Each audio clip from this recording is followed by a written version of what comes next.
My name is David, and I live in a small suburban town where everyone knows each other. It's the kind of place where the sun shines brightly, and children play in the streets until dusk. My wife Emily and I have been married for 7 years. We met in college, and from the moment I laid eyes on her, I knew she was the one. She had this infectious laugh and a warmth that could light up even the darkest days. We built a life together, filled with shared dreams and plans for the future.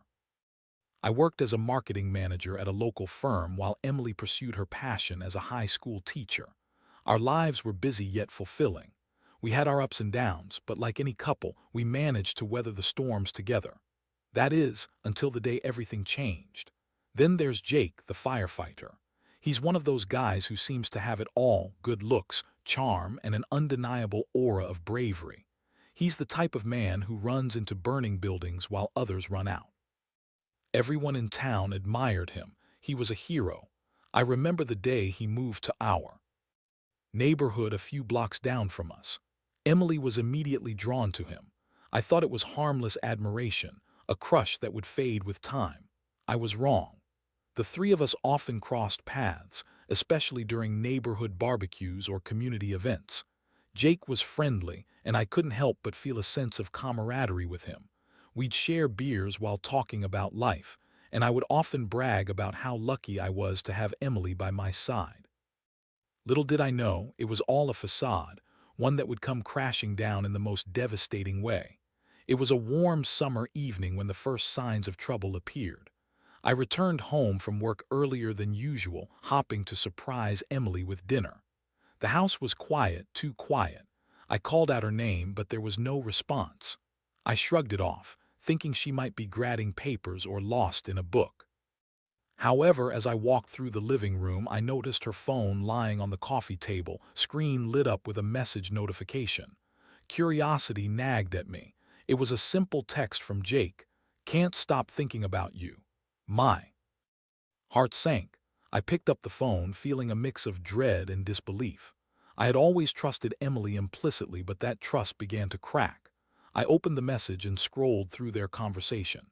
Each word felt like a dagger to my heart: flirtatious exchanges, inside jokes, and plans to meet up. My mind raced, recalling the times she had mentioned Jake, how she admired his bravery, how she would light up when talking about him. At that moment, I felt like I was drowning. My world, once filled with love and trust, was spinning out of control. I could feel anger bubbling up inside me, but more than that, I felt betrayed. I had given her everything, and all I could think about was the man who was stealing her from me. I dropped the phone back onto the table and paced around the house, my mind racing with thoughts of what to do next. The very foundation of our life together was crumbling, and I felt utterly powerless. I wanted to confront her right then and there, but I knew I needed proof. I needed to see the reality of what was happening before I confronted Emily. The months that followed would be filled with intrigue, as I planned my next steps carefully, knowing that revenge was brewing like a storm on the horizon. The days following my discovery felt like an endless blur. I went through the motions of my daily routine, but my mind was fixated on Emily and Jake. Each time I saw her smile, I felt a sickening twist in my stomach. I couldn't shake the feeling that she was hiding something from me. The warmth that once enveloped our home was replaced by a cold, suffocating tension. I started observing Emily more closely. I noticed the small changes in her behavior: her late nights at work, the way she'd often forget her phone at home, and the occasional scent of cologne that lingered on her clothes.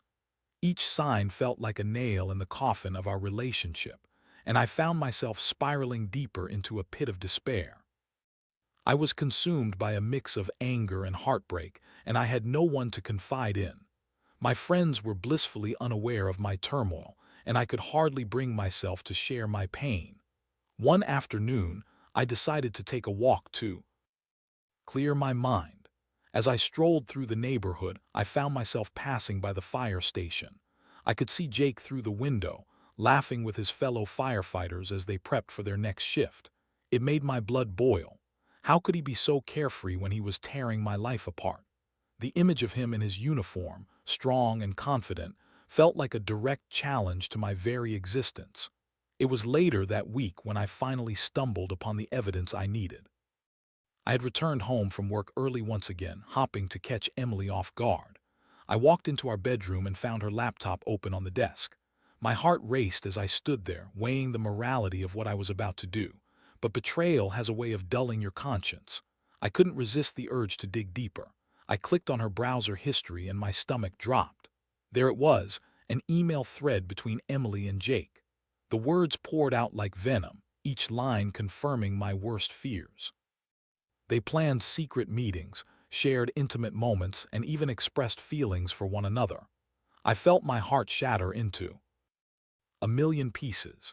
It was as if I was watching a movie unfold, except I was the unsuspecting husband, and the plot twist was my life. The email revealed they had met multiple times over the past few months. I couldn't believe how blind I had been to the signs. I had ignored the late-night phone calls and the sudden changes in her schedule, convincing myself that she was just busy with work or friends. But now, it all made sense. The love I thought was strong had been eroded by deceit. I sat down on the edge of our bed, feeling the weight of the world on my shoulders. The betrayal was suffocating. Tears streamed down my face as I replayed memories of our life together, the laughter, the dreams, the promises we made to each other. It all felt like a cruel joke. I had been a fool, and the realization cut deeper than any knife. What hurt the most was the realization that it wasn't just Emily who had betrayed me. It was Jake, too. Here was a man I had welcomed into my home, someone I had considered a friend. The thought of him touching her, holding her, whispering sweet nothings into her ear made my blood boil with rage. I felt a fire ignite within me, a desperate need for justice, a longing for revenge. As the days turned into a week, I became consumed by my emotions. I had to confront Emily, but I also felt the urge to take action against Jake. What kind of man does this? How could he betray not just me but the trust of our community? The idea of exposing their affair began to take root in my mind.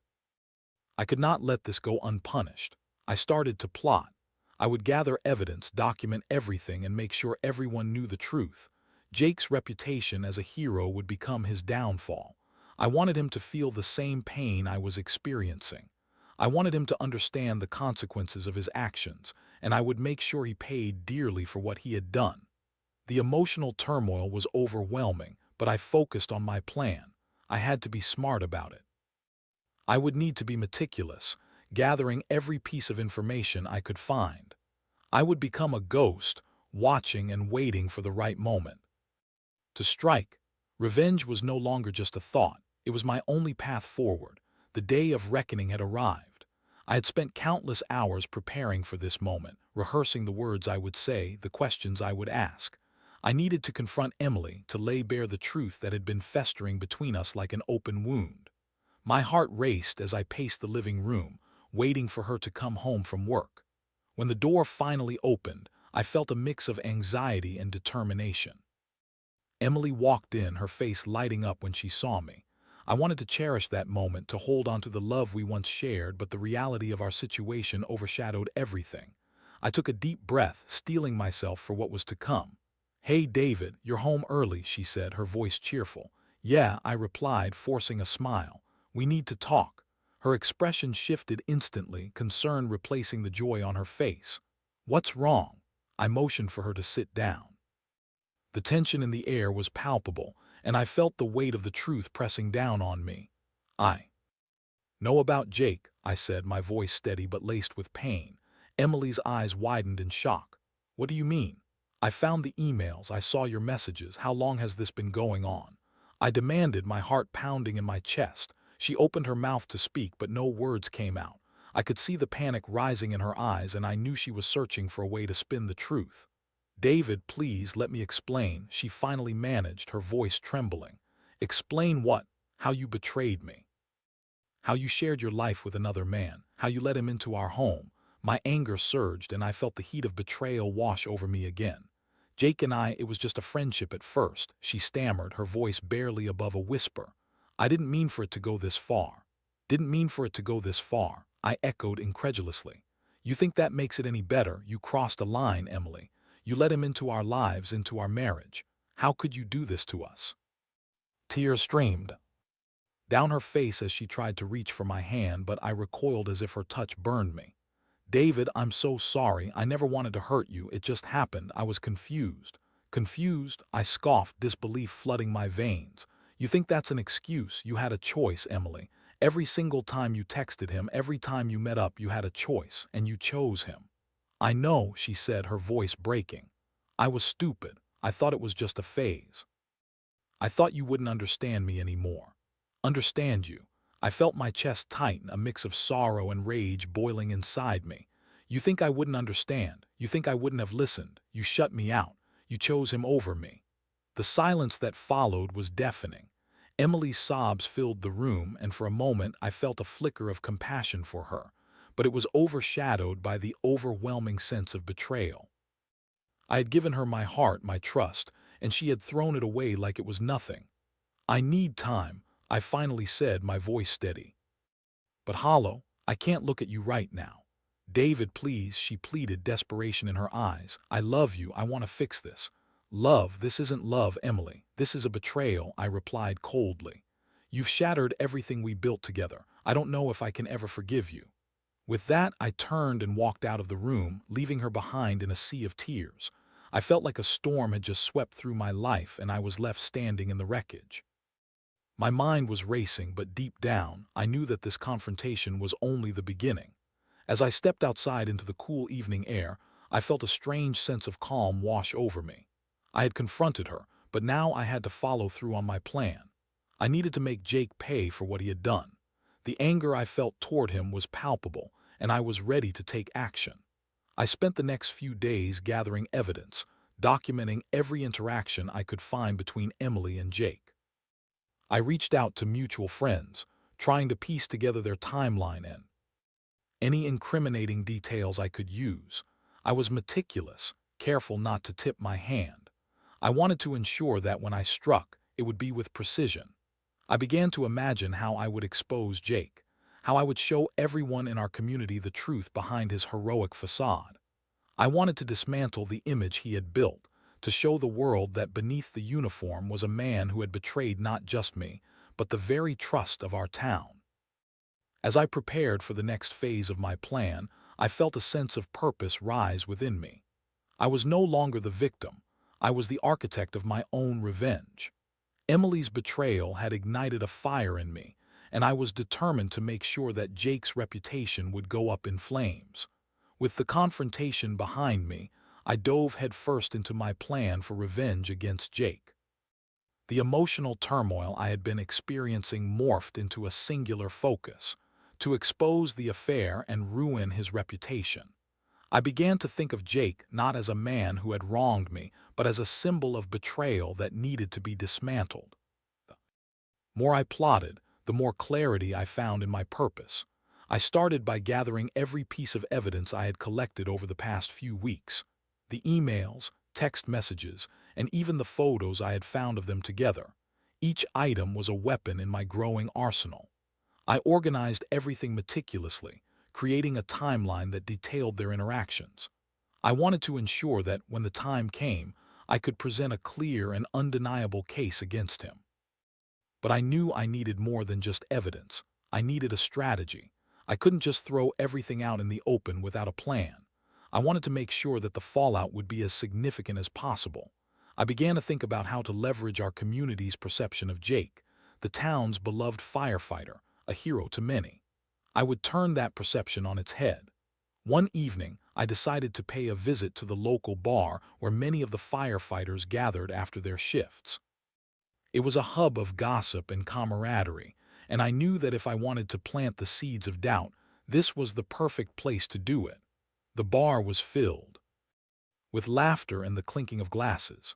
I spotted Jake across the room, surrounded by his friends, their faces alight with admiration as they recounted stories of heroism and bravery. I took a deep breath and approached the bar, ordering a drink while keeping my eyes on him. I could feel my heart pounding, the adrenaline coursing through me. I needed to play this carefully.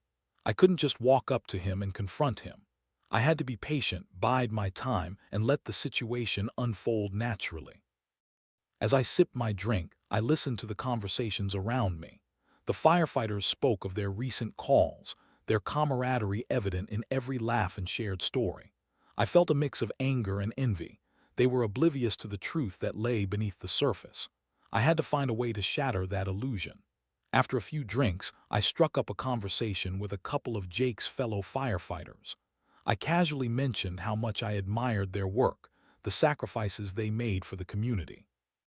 They beamed with pride, eager to share their stories. I leaned in, asking about Jake, trying to gauge how they viewed him. The more they spoke, the more I realized how deeply they trusted him. It was infuriating. "Jake, a great guy," one of them said, clapping me on the back. "Always puts others first. You won't find a better man." "Yeah, I've heard," I replied, keeping my tone light. "But you know, every hero has a flaw, right? Just makes them human." The comment hung in the air, and I could see their expressions shift slightly. I didn't want to raise any red flags just yet, but I knew I had to plant the seeds of doubt. I continued to engage them, weaving in subtle hints about how sometimes even the best of us can stray from the path. As the night wore on, I left the bar feeling a sense of satisfaction. I had started to lay the groundwork for my revenge, and I could feel the anticipation building within me. I began to think about how I could escalate things further. I wanted to ensure that Jake's reputation would be irrevocably tarnished, and I needed to find a way to expose his infidelity to the entire community. I spent the following days devising a plan. To gather more evidence, I decided to follow Emily and Jake to catch them in the act. It was a risky move, but I was desperate for the proof that would drive the final nail into Jake's coffin. I knew their routines, and I planned my days around the times I suspected they would meet. The first time I followed them, my heart raced with anxiety and anger. I parked a few blocks away from the cafe where they often met for lunch. I had my phone ready, prepared to document everything. The sun was shining, but it felt like a storm was brewing inside me. When I saw them together, my heart sank. They were laughing, leaning into each other, and sharing intimate glances that cut deeper than any knife. I snapped photos, capturing their smiles and the way they interacted. It was like watching a scene from a movie, but I was the unwilling audience, the man whose life was being unraveled before my eyes. Afterward, I returned home, feeling a mix of triumph and despair.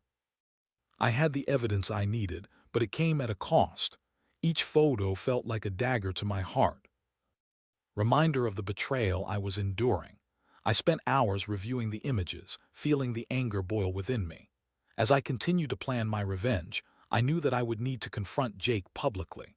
I envisioned a scenario where I could expose him in front of our community, where everyone would see him for who he really was. I wanted to ensure that his fall from grace would be spectacular, a moment that would be etched in everyone's memory.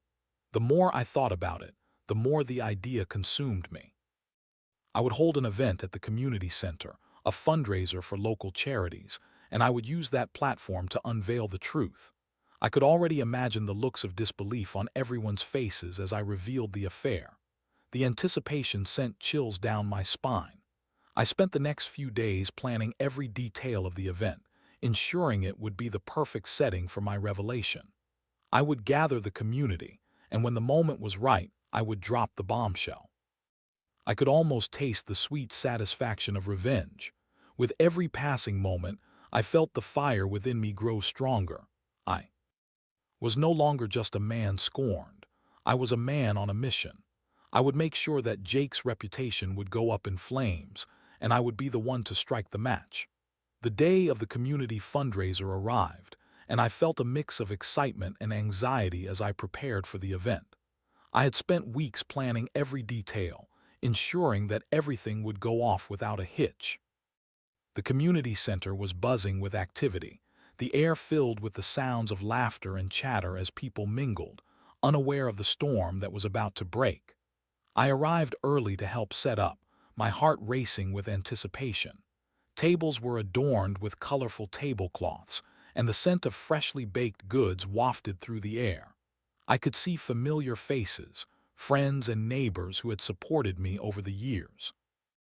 They greeted me with smiles, completely oblivious to the turmoil brewing beneath the surface. As the event kicked off, I took a moment to gather my thoughts. I watched as Emily mingled with the guests, her laughter ringing out like music. I felt a pang of sadness mixed with anger. She looked so carefree, so unaffected by the chaos that lay ahead.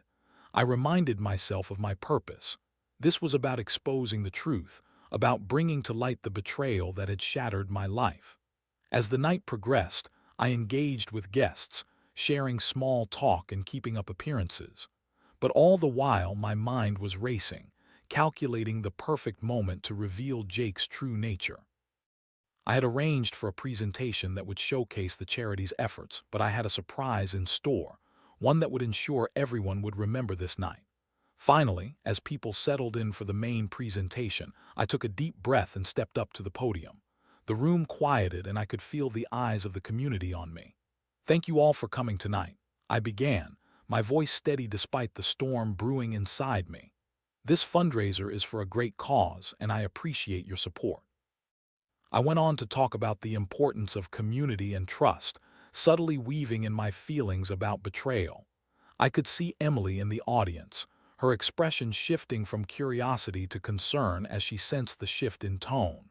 I continued, building the tension, but sometimes trust can be broken in the most unexpected ways. As I spoke, I glanced at Jake, who was sitting among the guests, his demeanor confident and relaxed. Little did he know what was coming. "I have something important to share with you all tonight," I said, my voice growing stronger. "Something that affects not just me, but our entire community." I paused for effect, allowing the weight of my words to sink in. "I recently discovered that one of our so-called heroes has betrayed the trust of not just his friends, but also his community." The gasps around the room were palpable, and I could see the confusion etched on the faces of those I had called friends. "Jake," I said, locking eyes with him, "has been having an affair with my wife, Emily." I paused, letting the words hang in the air like a guillotine ready to drop. The silence that followed was deafening, and I could feel the tension crackling like electricity. The room erupted into chaos. Whispers turned into shouts as people processed the revelation. I could see Emily's face turn pale, her hand flying to her mouth. In shock, Jake, on the other hand, looked momentarily stunned, his bravado slipping away as the reality of the situation sank in. "David, wait!" Jake shouted, trying to regain control. "This isn't what it looks like." But I pressed on, unfazed by his attempts to deflect. "I have proof," I said, pulling out my phone and displaying the photos I had taken. The images flickered on the screen, capturing their moments of intimacy, laughing over lunch, leaning in close, their connection evident in every frame.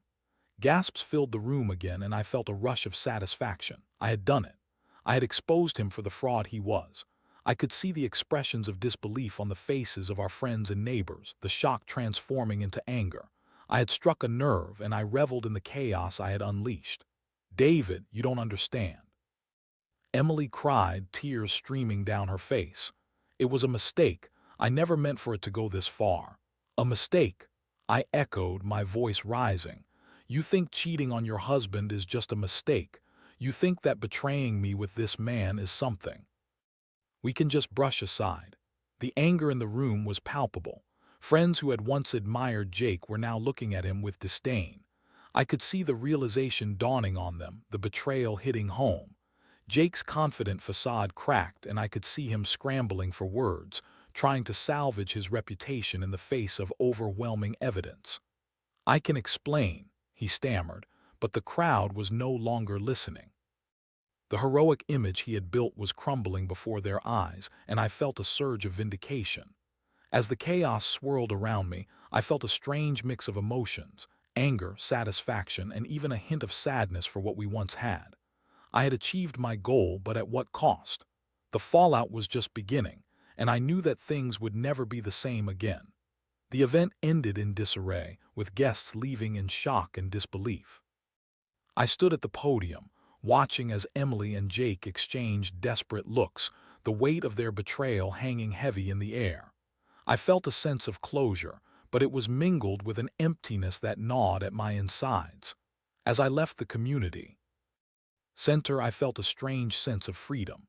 I had taken control of my narrative, but I couldn't shake the feeling that I had lost more than I had gained. Revenge had come at a price, and I was left standing in the ashes of my once happy life. The days that followed the fundraiser felt surreal. I had exposed Jake's betrayal to the entire community, and the fallout was swift and brutal. His reputation, once that of a local hero, was now in tatters. I had achieved my revenge, but as I sat alone in my living room, I couldn't shake the feeling of emptiness that lingered in the air. Emily moved out shortly after the event. She had begged me for forgiveness, pleading with me to reconsider, but I stood firm. I had lost the woman I loved to betrayal, and I couldn't allow myself to be swayed by her tears. I had watched as she packed her belongings, her face a mask of anguish. It was a sight that haunted me, a painful reminder of the life we had built together, now reduced to rubble. Jake, on the other hand, faced the community's wrath. I had received countless messages from friends expressing their disbelief and anger toward him. It felt good to see him brought down, to witness the consequences of his actions. But as time passed, I began to question whether I had gone too far. The satisfaction I had initially felt began to wane, replaced by a nagging sense of guilt. I remember one evening, sitting in our now empty house, a bottle of whiskey in hand. I stared at the walls that once echoed with laughter and love. The silence was deafening, a stark contrast to the chaos that had unfolded just days before. I thought about the life I had wanted, the dreams I had shared with Emily. It all felt like a distant memory, a ghost of what could have been. I had wanted revenge, but I hadn't considered the emotional cost. I had lost Emily, yes, but I had also lost a part of myself in the process. The anger that fueled my actions had consumed me, leaving nothing but ashes in its wake. I realized that while I had exposed Jake, I had also exposed the cracks in my own character. I had become the very thing I despised, a man driven by vengeance, blinded by betrayal. As I reflected on my choices, I began to think about the future. I didn't want to be defined by this moment of anger and revenge. I wanted to reclaim my life, to heal from the wounds that had been inflicted on my heart. I decided to seek therapy, to talk through my feelings and to understand the depths of my pain. I needed to learn how to forgive, not just Emily and Jake, but also myself. Over the following months, I focused on rebuilding my life. I started to reconnect with friends I had neglected, rediscovering the joy of companionship. I found solace in hobbies I had abandoned, like painting and hiking. Each step I took toward healing felt like a small victory, a way to reclaim the pieces of my life that had been shattered. I also began to see Emily in a different light. I realized that while her actions had caused me immense pain, she was still a human being who had made a mistake. I didn't condone what she had done, but I understood that we all have flaws, that we all make choices we regret. In a way, I began to feel compassion for her, a strange feeling considering the anger that had once consumed me. Months later, I ran into Jake at a local coffee shop. I was surprised to see him there, alone and looking defeated. He had lost his job and the community had turned its back on him. As I approached, I felt a mixture of emotions, anger, pity, and a strange sense of understanding. "Hey," I said, my voice steady.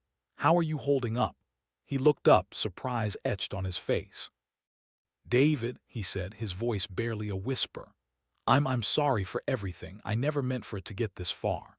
I nodded, considering his words. "I know. I think we were both caught up in something that spiraled out of control."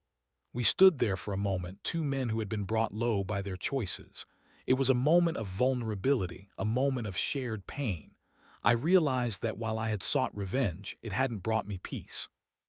Instead, it had left me with a heavy heart and an emptiness that lingered. "Maybe we both need to learn from this," I said finally. "Maybe we can both find a way to move forward." He nodded, and for the first time I saw a glimmer of humanity in him. It was a small step, but it felt significant. I had let go of the anger that had consumed me, and in its place I felt a sense of release. As I walked away from that encounter, I felt lighter. I had come full circle. What had begun as a quest for revenge had transformed into an opportunity for healing. I realized that while I couldn't change the past, I could shape my future. I would no longer allow betrayal to define me. Instead, I would embrace the lessons learned and move forward with a newfound sense of purpose. In the end, revenge had not been the answer. Healing, forgiveness, and understanding were the true paths to freedom. I had weathered the storm, and now it was time to rebuild, not just my life, but also my spirit. I stepped out into the sunlight, feeling the warmth on my face. The world was still out there, waiting for me. And for the first time in a long while, I felt ready to embrace it.